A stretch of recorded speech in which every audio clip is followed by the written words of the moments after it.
ఇంతమంది మహానుభావులు, మేధావులు, భద్రత ఉన్న ఈ సభలో ఏం మాట్లాడుతున్నా నాకు అర్థం కావట్లేదు.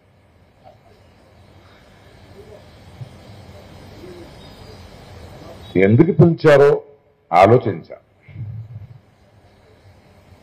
ఇన్ఫాక్ట్ ఆయనకు కూడా ఫోన్ వచ్చిందంట ఎక్కడి నుంచి. నేను ఎక్కడికి వెళ్ళినా కొందరికి ఉంటుంది కదా, జయశంకర్ గారికి ప్రకాష్ రాజ్కి ఏం సంబంధం, ఆయన ఎందుకు పిలుస్తున్నారు అన్నారంట. అలా అడిగిన వాళ్ళకి జయశంకర్ గారు కూడా అర్థం కాలేదు, నేను కూడా అర్థం కాలేదు. భావజాలం ఒకటే, అంతే కదా, ఇంకేముంది. ఈరోజు కొందరు మాట్లాడుతూ జయశంకర్ గారు ఉండుంటే తెలంగాణను చూసేవాళ్ళు అంటున్నారు. ఇప్పుడు ఈ మాటలు వింటుంటే నాకు తమిళ్లో పుదుమై పిత్తం అని ఒక కవి రాసిన మాటలు నేను గుర్తొచ్చింది నాకు. ఒక గుడి ముందు వెలుగుతున్న దీపాన్ని జనాలు దండం పెడుతూ నమస్కరిస్తుంటే పుదుమై పిత్తన్ ఒక అగ్గిపుల్లకి నమస్కారం చేశాడంట. ఎందుకని అడిగితే, వెలిగే జ్యోతి కన్నా వెలిగించిన అగ్గిపుల్ల పెద్దది కదా. అంటే ఈరోజు వెలుగుతున్న తెలంగాణ అనే ఈ జ్యోతి ఏముందో దానికి అగ్గిపుల్ల ఒక నినాదమే కదా. మట్టి పనికైనా మనోడే కావాలా. ఈరోజు ఆయన జయంతి రోజు మనం ఇక్కడ కలిసాము, ఆయన గురించి మాట్లాడుతున్నాము, ఆయన స్మరణ చేస్తున్నామంటే ఆయన తెలంగాణకి కారణమైన అగ్గిపుల్లే. ఈ వేదిక మీద ఇప్పుడు నేను మాట్లాడాలి. సరదాగా జయశంకర్ గారి గురించి మాట్లాడదామంటే ఆయనతో ఉన్నవాళ్ళు, ప్రయాణం చేసిన వాళ్ళు మాట్లాడేశారు, లేదా గూగుల్ సెర్చ్ చేయాలి. అలా కాకుండా నాకు ఒక సబ్జెక్ట్ ఇచ్చారు. భయం వేసింది సబ్జెక్ట్ చూసిన. ఏంటది? వైషమ్యాల సుడిలో వైవిధ్య భారతం. ఇక్కడో కర్ణాటక నుంచి వచ్చాను సార్, తెలుగులో ఇలాంటి టైటిల్ ఇస్తే ఏం చేయాలి నేను? నాకేదో పెద్ద బ్రేకింగ్ న్యూస్ లో వినపడింది అది. అలాగే ఉంది చూడండి, ఇవాళ టీవీలో వస్తాయి కదా, వైషమ్యాల సుడిలో వైవిధ్య భారతం, లేటెస్ట్ న్యూస్. కానీ ఆలోచిస్తే ఇది లేటెస్ట్ న్యూస్ కాదు. ఇది వైషమ్యాల సుడిలో భారతం, వైవిధ్యత అనేది లేటెస్ట్ న్యూస్ కాదు, చాలా పాత న్యూస్.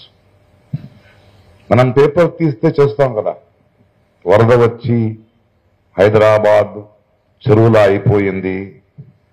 లేటెస్ట్ న్యూసే కానీ పాత న్యూసే. 2 సంవత్సరాలు కూడా ఇలాగే ఉంది. ఎవడో ఒక రైతు తన పిల్లల్ని చంపి, భార్యని చంపి తను ఆత్మహత్య చేసుకున్నాడు. Latest breaking news, latest news కాదు ఇది. ఎవరో ఇద్దరు వేరే కులపు వాళ్ళు, ఆ జాతి ఈ జాతి లేదు, ప్రేమించుకున్నారు, పెళ్లి చేసుకున్నారు, ఊరోళ్ళందరూ వెళ్ళి ఆడిని చంపేశారు. బ్రేకింగ్ న్యూస్ అంటారు. బ్రేకింగ్ న్యూస్ కాదది. విన్నాం, 2 సంవత్సరాల ముందు ఉన్నాం, 10 సంవత్సరాల ముందు విన్నాం. మా నాన్న విన్నాడు, మా తాత విన్నాడు. ఆ దృశ్యాలు అప్పుడు కూడా చూశారు. ఇప్పుడు టీవీలో చూస్తున్నాం కదా, అది అప్పుడు చూశారు. అలాగే ఇది కూడా వైషమ్య సుడిలో వైవిధ్యత భారతం ఉంది కదా, అది బ్రిటిష్ వాళ్ళ నుంచి, వాళ్ళ ముందు నుంచి ఉంది. కానీ ఇంకా మీరు ఇతిహాసం చూస్తే యావత్ ప్రపంచంలో మనుకుల వికాసంలో ప్రపంచంలో ఈ ఏమంటాం మనం, ఈ వైవిధ్యత ఉంది కదా, ఇది ఎప్పుడూ ఎవరో ఒకరు దాన్ని వైషమ్య సూడిలో పెడుతూనే ఉన్నారు. They want to do it. ఎందుకు మనిషి తరతరాలుగా in this whole process of evolution లో ఎందుకు ఈ ఈ ఇంత అద్భుతమైన ఒక కాన్సెప్ట్ని వైషమ్యంలో మనం ఆలోచిస్తే అసలు డైవర్సిటీ ఏంటని మనం అర్థం చేసుకోవాలి. వైవిధ్యత ఏంటి, డైవర్స్ ఏంటి? ఇవాళ నన్ను పిలిపించింది కూడా అందుకే అనుకుంటా. ఎందుకంటే ప్రాయశ భారతదేశంలో ఉన్న ఈ వైరుధ్యత ఏముంది, ఈ డైవర్సిటీ ఏముంది, దాన్ని నాకన్నా అనుభవించిన వాళ్ళు ఎవరైనా ఉన్నారంటే నాకు కనపడట్లేదు. ఎక్కడో ఒక సముద్ర తీరం నుంచి వచ్చిన నాన్న, మంగళూరు నుంచి, ఇంకెక్కడో ఎండిపోయిన గదగ, బెట్టగేరి, బళ్ళారి లాంటి ప్లేస్ నుంచి అమ్మ వలస బెంగళూరుకు వచ్చి అక్కడ పుట్టిన నేను తమిళు, తెలుగు, కన్నడ, మలయాళం, హిందీ, ఇలా ఎన్నో నదులు, ఎన్నో భాషలు, ఎన్నో సాహిత్యం, ఎన్నో స్నేహితులు. ఈ దేశానికి ఉన్న ఈ వైరుధ్యం ఏముంది, ఇది ఏముందో, దిస్ డైవర్సిటీ, దీన్ని నాకన్నా అనుభవించిన వాడు ఇంకొకటి లేడేమో. ముందు డైవర్సిటీ అంటే ఏంటి?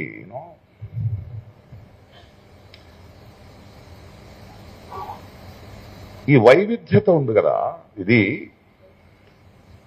ఇక్కడున్న అందరికీ తెలుసు. బట్ నా యంగ్స్టర్స్ కి మనం ఎలాంటి ఒక ఈ విషయం గురించి మాట్లాడేది, what is the narrative we have to build అనడానికి మాట్లాడుతున్నాను నేను.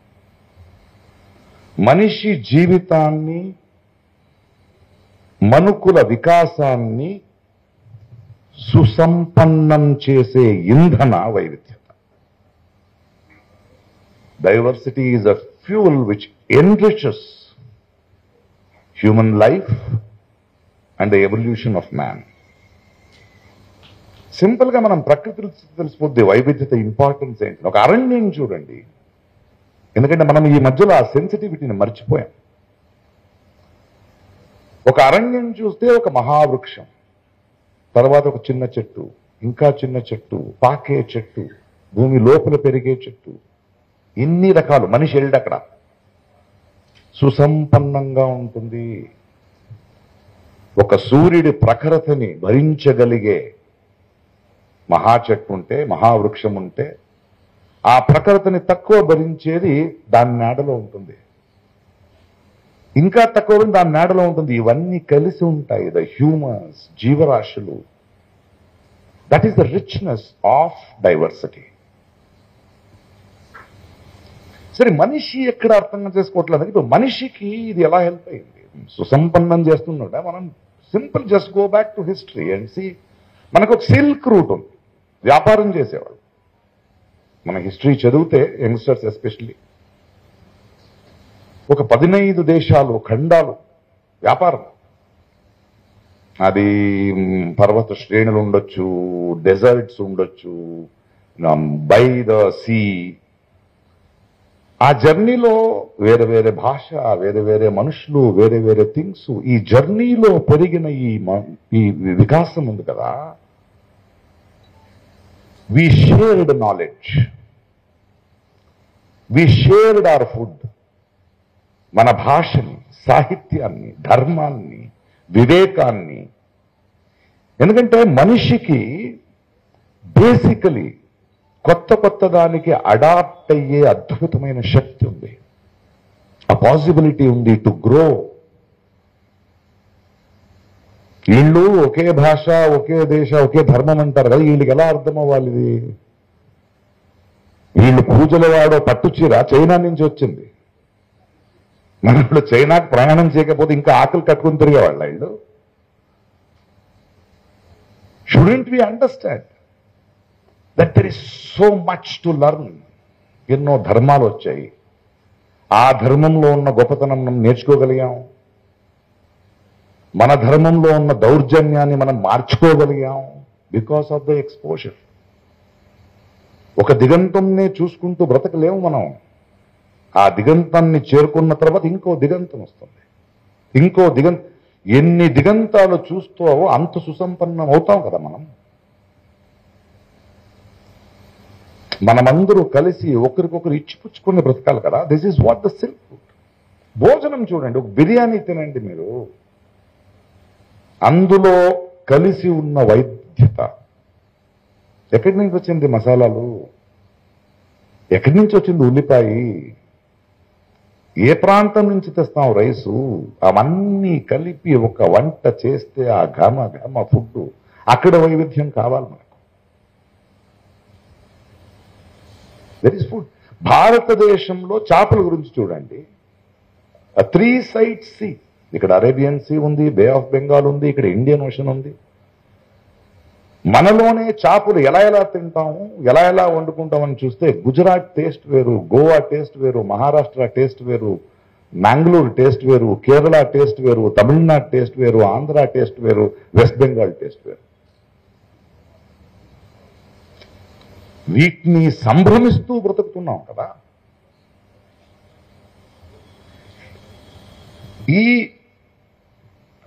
ఇలా అద్భుతమైన సంభ్రమమైన, ఇలా మన వికాసాన్ని, మన మనుకులాన్ని సంపన్న గుణించే దీన్ని ఎందుకు కట్టిపడేస్తున్నారు అంటే, ఈ దొంగలు ఉన్నారు కదా, వాళ్ళ అజెండా ఉంది కదా, వాళ్ళ దేన్ని వాడుకుంటున్నారంటే జెనోఫోబియా అని ఒక వ్యాధి ఉంది. జెనోఫోబియా ఎక్స్ నుంచి స్టార్ట్ అవుద్ది, చదవండి యంగ్స్టర్స్. మనిషికి బేసికలీ మన ఊరు కాదు ఇంకొకటి వస్తే ఒక చిన్న అనుమానం ఉంటుంది కదా, ఒప్పుకో. మనకన్నా ఇంకో భాష మాట్లాడితే, మనకన్నా డిఫరెంట్గా ఏదైనా భోజనం చేస్తుంటే, మనకన్నా డిఫరెంట్గా కలర్ ఉంటే, స్కిన్ కలర్ ఉంటే, బేసికలీ ఒక ఇన్స్టింక్ట్ మనిషికి. అనుమానంగా చూస్తాం, సంశయిస్తాం, కొంచెం భయం ఉంటుంది, ఇంకేదో. దీన్ని వాడుకుంటారు వీళ్ళు. ఇది ఉంది కదా, దీన్ని వాడుకునే ఓల్డ్ ట్రిక్ ఇది. బ్రిటిష్ వాడు చేసింది అదే కదా, డివైడ్ అండ్ రూల్. కలిసి ఉండకూడదు, చదువు ఉండకూడదు. దీనికి కారణం వాడుకుంటారు కదా, ఈ ఇన్స్టింక్ట్ కి మనం బ్రెయిన్ వాష్ అవుతాం సామాన్యులు. వాళ్ళ బ్రెయిన్ వాష్ అవ్వడానికి వాళ్ళకి చదువు ఇవ్వకూడదు, ఇన్ఫర్మేషన్ ఇవ్వకూడదు, వాళ్ళ మనోవికాసానికి కావాల్సిన ఏ పని కూడా చేయించకూడదు, అలాగే పెట్టారు వాళ్ళని. ఇది తరతరాలుగా జరుగుతుంది. హిట్లర్ చేసింది అదే. మన కులమే గొప్పది, ఆడికి పర్సనల్ యాంగర్ ఉంది జ్యూస్ మీద, దాన్ని పొలిటికల్ ఇలా చేసుకో. ఫస్ట్ వరల్డ్ వార్ అదే, సెకండ్ వరల్డ్ వార్. అండ్ వీళ్ళు మళ్ళీ ఇవాళ మన మహాప్రభు ఉన్నాడు కదా, ఆయన దాకా చెప్తున్నా నేను. వీళ్ళు మళ్ళీ ఈ జెనోఫోబియాను వాడుతూనే ఉంటారు. మీరు చూడండి, వార్స్, మన హిస్టరీ ఆఫ్ రీసెంట్కి గణేష్ దేవిండి చాలా అద్భుతమైన ఒక ప్రొఫెసర్ ఆయనతో మాట్లాడుతుంటే, ప్రకాష్ చూడు, first world war, second world war, ఆ తర్వాత థర్డ్ వరల్డ్ వార్ లేదు, but cold war, America Russia. ప్రపంచంతో మీరు ఎవరి సైడ్ ఉన్నారో చెప్పాలి, కోల్డ్ వార్ స్టార్ట్ అవుతుంది. అది బోర్ కొట్టిందా, communal war, Christian, Muslim, Hindu, Jain, ఇలా. ఇప్పుడు కొత్త వార్ స్టార్ట్ అయింది. ఇప్పుడు మనం మెలుకోకపోతే ఇంకో 10 సంవత్సరాలు మళ్ళీ మనం అలాగా అవుతాం. It is called the tariff war. ఈ దొంగలు చేసేది ఎలాగైనా ఏదో ఒక బార్డర్ రాయాలి, ఒకరికొకరు చిచ్చు పెట్టాలి, కలవకూడదు, విశ్వమానవుడు అవ్వకూడదు ఒక మనిషి.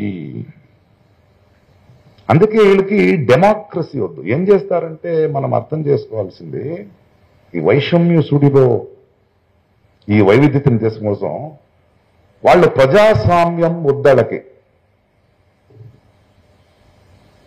మీరు ప్రజలు రాజకీయం చేయకూడదు, వాళ్ళు చేయాలి. దానికి ఒక నరేటివ్ బిల్డ్ చేస్తారు. వాళ్ళు ఏం చేస్తారంటే, ప్రజాస్వామ్యం అంటే మీరందరూ కూర్చొని మా నియోజకవర్గంలో మనల్ని ప్రచురించేవాడని మనం కలిసి మాట్లాడుకుంటూ ఎన్నుకుంటాం కదా, అది వద్దు. వాళ్ళు మీకు అజెండా ఇస్తారు. మీ ధర్మం డేంజర్లో ఉంది, నీ భాష డేంజర్లో ఉంది, నీ కులం డేంజర్లో ఉంది, మీకేం అర్థం కావట్లేదు, సో మాకు కాంట్రాక్ట్ ఇవ్వండి, మేము చూసుకుంటాం.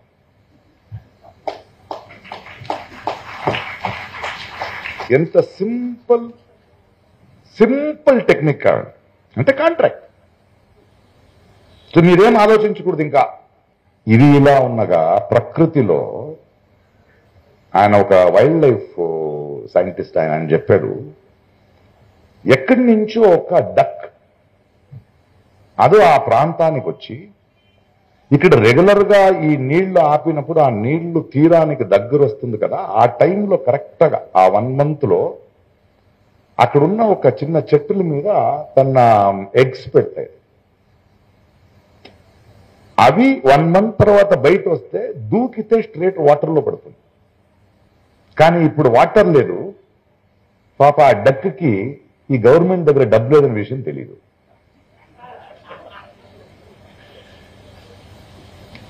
అంటే వైవిధ్యతను అర్థం చేసుకుంటే రైతు గురించి, మనం ఎన్నుకునే నాయకుల గురించి, వాళ్ళు ఎందుకు హామీలు ఇచ్చి గవర్నమెంట్లో డబ్బు లేని పరిస్థితికి ఎందుకు వచ్చారు దాని గురించి, పక్షుల గురించి, రైతుల గురించి కూడా అర్థం చేసుకుంటాం మనకి ఆ సెన్సిటివిటీ ఉంటే. మొన్న మళ్ళీ ఆ బండిపూర్లో నైట్ ట్రాఫిక్ కావాలన్నారు. దాని గురించి డిస్కస్ చేస్తున్నాం. వర్షం కదా, ఒక 5 నిమిషాలు ఆగింది. ఒక చెరువు పక్కన కూర్చున్నాం. అక్కడ ఒక కప్ప క్వాక్ క్వాక్ అనింది. నేను మాట్లాడు, అది ఏంటది అలా ఏమంటుంది అరుస్తుంది అని వీళ్ళని అడిగా. ప్రకాష్, నీకు వినిపిస్తుంది, ఇది వినపడిన వాళ్ళకి నేను ఎలా చెప్పాలి అంటే, అది ఈ టైంలో తన గర్ల్ ఫ్రెండ్ని పిలుస్తోంది. మీరు ఆ మధ్యలో రోడ్ వేసి వా వా వా వెళ్తే 2 కప్పలు మాట్లాడడానికి అడ్డుగా ఉన్నారా మనుషులు. ప్రకృతి గురించి, ఈ వైవిధ్యాన్ని కాపాడుకోవాల గురించి మనకి ఇలాంటి సూక్ష్మత లేకపోతే ఎలా అని. సో ఈ వైషమ్యాన్ని కానీ, ఈ పాలిటిక్స్ కానీ, ఇవన్నిటినీ మనం అర్థం చేసుకోవాలంటే మనం ఫస్ట్ సెన్సిటివ్ అవ్వాలి. మనకి ఎడ్యుకేషన్ కావాలి, వచ్చే తరాలకి, యంగ్స్టర్స్కి, మా పిల్లలకి. Why is diversity important? ఎందుకంటే వీళ్ళు యూనిటీ ఇన్ డైవర్సిటీ అంటే మనం అంటున్నాం, వాళ్ళు యూనిఫార్మిటీ ఇన్ డైవర్సిటీ అనుకున్నారు. ఒకే చెడ్డీ వేసేస్తే అందరికీ, ఒకే భాష చెప్పేస్తే అందరికీ యూనిటీ ఇన్ డైవర్సిటీ, యూనిఫార్మిటీ అనుకుంటారు. అది కాదు, అది కాదు. ఒక కప్ప గురించి ఎందుకు ఆలోచించాలంటే, ఈ యావత్ ప్రపంచం వికాసంలో, మనోవికాసంలో, ఈ నేచర్లో ఓ కప్ప బ్రతకడం ఎంత ప్రాముఖ్యత ఉందో అంతే ప్రాముఖ్యత మనిషికి కూడా ఉంది. All of us are equal. Minority majority అనేది లేదు, కానీ వీళ్ళకి మెజారిటీ ఉంది. వాళ్ళకి అర్థం కానిది ఏంటంటే, మెజారిటీనే నిజమైతే ఈ దేశంలో నేషనల్ బర్డ్ కాకి అవ్వాలి, నెమిలి కాదు. నేషనల్ ఎనిమల్ ఆవు అవ్వాలి, టైగర్ కాదు. ఎందుకు నెమిలి? అందులో ఉన్న వైశిష్ట్యం. మన ప్రజాస్వామ్యం కూడా ఏం చెప్తుంది? మైనారిటీ అని ఒకటి ఉంటే మైనారిటీని కాపాడేది మెజారిటీ కర్తవ్యం. మెజారిటీ వాళ్ళ కర్తవ్యం. It is their duty. That is when we will hold on to this వైవిధ్యత. దేంతో 2 పంచతంత్ర కథలు చెప్పి నా మాటను ఫినిష్ చేస్తా. ఇప్పుడు మనం అర్థం చేసుకోవాల్సింది, ఈ దొంగలు, అజెండా ఉన్న దొంగలు, బయట నుంచి వచ్చేవాళ్ళు. రెండోది, మనల్ని అమ్మే దొంగలు మనలో ఉంటారు. మొదటి కథ ఏంటంటే, ఈ పాము ఉంది కదా, మన మహాప్రభులా కొంచెం ముసలోడు అయింది. అది వేటాడలేదు, ఇట్ కాంట్ హంట్. సో అదేం చేస్తుందంటే, ఈ కప్పలున్న సామ్రాజ్యం ఉంటుంది కదా, మనం ప్రజలున్న, అక్కడ తెచ్చి పడుకుంటుంది. ఏం చేయదు అది. ఎందుకురా అంటే, లేదు నేను వెజిటేరియన్ అయిపోయాను అంటే, మనోడు చెప్పాడు కదా, నాకు ఫ్యామిలీ లేదు, అన్ని వదిలేసి వచ్చేసాను, అలా నేను ఉండి దేవుడు నాకు ఏదో దేవుడే నన్ను సృష్టించాడు అని క్రియేట్ చేసేస్తే హ్యాపీ. అలా ఉండంగానే పాపం ఇదేమవుతాయి, కప్పలు అదే ఏం చేయడంటే రాడు. ఒక రౌండ్ తీసుకెళ్తా, అలా కూర్చో అంటే ఒక రౌండ్ అన్ని తీసుకెళ్తుంది. ఇంకో పాము మన అమెరికా వాడు ఉన్నాడు కదా ట్రంప్, ఇదే రైట్ వింగే కదా, ఆడ చూసి ఒరే నువ్వేంట్రా ఇంత హ్యాపీగా బ్రతుకుతున్నావంటే మాయ చేసేసాను, హ్యాపీగా గంతులేస్తున్నారు, ఒక్కొక్కడే మిస్ అవుతుంది వాళ్ళకి తెలియట్లేదు అన్నాడు. అలాగే చంపుతారు. ఇంకొకరు ఉన్నారు మన సౌత్ ఇండియాలో, వాళ్ళు లేరు కదా, వాళ్ళని ఇక్కడ తీసుకోలే వాళ్ళు ఉన్నారు. దానికి ఒక కథ ఉంది పంచతంత్రులు. ఒక చిన్న బావిలో కప్పల సామ్రాజ్యం హ్యాపీగా ఉన్నాయి అవి. ఆ కప్పలకు మాత్రమే ఆ బావి నుంచి బయట వచ్చి లోపల వచ్చే దారి తెలుసు. అందులో ఒక కప్పని మిగతా 4 కప్పలు కొంచెం ఏడిపించాయి. ఆడికి జీవితంలో విరక్తి వచ్చేసింది. మీతో ఉండను నేను, ఇక్కడి నుంచి బయట వెళ్తానని ఆ దొంగదారి ఉంది కదా అందులో బయట వెళ్ళాడు. బయట వెళ్తే ఈ పాము వస్తుంది అక్కడ. ఆడికి ఒక ఐడియా వచ్చింది, ఒరే నువ్వు నన్ను తినొద్దు, మా దగ్గర కొన్ని బాగా భోజనాలు ఉన్నాయి, నేను తీసుకెళ్తాను అంటే ఓకే. వచ్చి ఆ దొంగదారిలో తీసుకొచ్చేసాడు ఆ పావుని. అది ఇలా ఉంటే దాని మీద హ్యాండ్ వేసి ఏరా ఇప్పుడు చెప్పండి రా అని. ఒరే రే వద్దురా, రే నేను కాదు ఆడిని తినేయి, వీడి మీద రైడ్ చేసేయి, వీడిని లోపలేసేయి, ఇప్పుడు వెళ్ళంటే ఎందుకు వెళ్తానంటుంది. ఆ పరిస్థితి వీళ్ళిద్దరూ తీసుకొచ్చారు కదా వాళ్ళకి అవుద్ది. కానీ ఈ కథల మూలంగా దొంగలెవరు, మనల్ని నమ్మేవాళ్ళు ఎవరు, ఇవన్నీ అర్థం చేసుకుంటూ వైషమ్యం సుడిలో డైవర్సిటీ ఉంది. కానీ ఇలాంటి సభలు, ఇలాంటి సంవాదాలు, ఇలాంటి స్ఫూర్తులతో let's fight. Thank you. Hit TV app, ఇందులో short news, live news, entertainment shows, movies, digital magazines తో పాటు మీ జిల్లా వార్తలను కూడా ఫ్రీగా చూడొచ్చు. ఇంకెందుకు ఆలస్యం, వెంటనే హిట్ టీవీ యాప్ ని డౌన్లోడ్ చేసుకుని ఫ్రీగా ఎంటర్టైన్మెంట్ పొందండి. Hit TV app. Hit TV app. Please download hit TV app. Hit TV app ని ఫ్రీగా డౌన్లోడ్ చేసుకుని ఎంజాయ్ చేయండి. మీకు నచ్చిన ఎంటర్టైన్మెంట్ కోసం హిట్ టీవీ యాప్ ని ఫ్రీగా డౌన్లోడ్ చేసుకుని ఎంజాయ్ చేయండి. హిట్ టీవీ యాప్ ని డౌన్లోడ్ చేసుకుని ఆస్వాదించండి, ఆశీర్వదించండి. ఇంతమంది సెలబ్రిటీలు హిట్ టీవీ యాప్ ని డౌన్లోడ్ చేసుకోండి అని చెప్తున్నారంటే ఎంత మంచి యాప్ ఆలోచించండి. అమెరికా అమెరికా అమెరికా అమెరికాలో చదవాలనుకునే వాళ్ళకి విశ్వసనీయమైన పేరు మన శౌర్య కన్సల్టెన్సీ. UK లో 1 year masters, UK లో 1 year masters, 2 years work permit up to 5 years visa. Contact Saurya Consultancy. Contact 89851 89851.